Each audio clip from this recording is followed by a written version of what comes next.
جس ملک میں ناانصافی ہو، جس ملک میں ظلم، جور اور جبر روا رکھا جاتا ہو، وہ ملک کبھی بھی آگے نہیں بڑھ سکتا. وہاں کبھی بھی سکون اور کبھی بھی طمانینت نہیں آ سکتی. وہ ملک کبھی بھی اپنے پاؤں پہ کھڑا نہیں ہو سکتا جہاں انصاف کا دورہ نہ ہو. آج کل کہا جاتا ہے سستا انصاف. اسلام سستے انصاف کی بات بھی نہیں کرتا، اسلام مفت انصاف کی بات کرتا ہے. ہر شخص کی دہلیز تک انصاف پہنچے. اور اسلام نے انصاف کے تقاضوں کو اس انداز سے پورا کیا کہ میرے اور آپ کے آقا و مولا کے دور ہمایوں میں بنو اسود کی ایک خاتون چوری کر لیتی ہے اور اس کے ہاتھ کٹنے کا حکم ہوتا ہے، تو حضرت اسامہ بن زید رضی اللہ تعالی عنہ کے ذریعے سے حضور سے سفارش کی جاتی ہے کہ یہ قبیلہ نیا نیا اسلام لایا ہے، ان کی خاتون کا ہاتھ کٹ گیا تو کہیں یہ اسلام سے ہٹ نہ جائیں، تو کوئی نرمی برت لی جائے.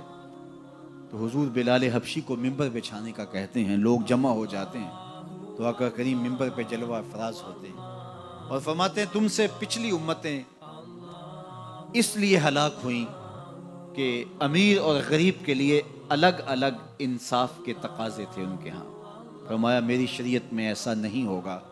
اور پھر ایک تاریخی جملہ میرے حضور نے ارشاد فرمایا کہ اگر میری بیٹی بھی چوری کرتی میں محمد اس کا بھی ہاتھ کاٹتا.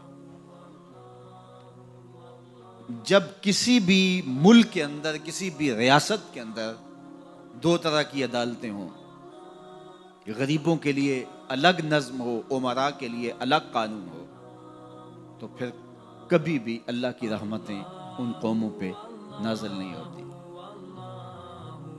آج تو جیل کے اندر بھی الگ الگ خانے موجود ہیں، تھانوں کے اندر بھی غریب مار دیا جاتا ہے، اس کی کھال ادھیڑ دی جاتی ہے، وہ اونچا سانس نہیں لے سکتا. اور با اثر لوگ تھانوں میں بھی دامادوں کی طرح رہتے ہیں اور وہاں بھی انہیں مہمانوں کی طرح رکھا جاتا ہے.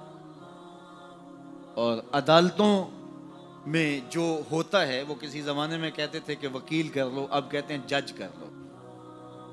انصاف کا جس طرح دن دہاڑے خون ہوتا ہے اور عدالتوں اور کچہریوں کے اندر جو عدل و انصاف کا قتل عام ہوتا ہے وہ کس سے مخفی ہے؟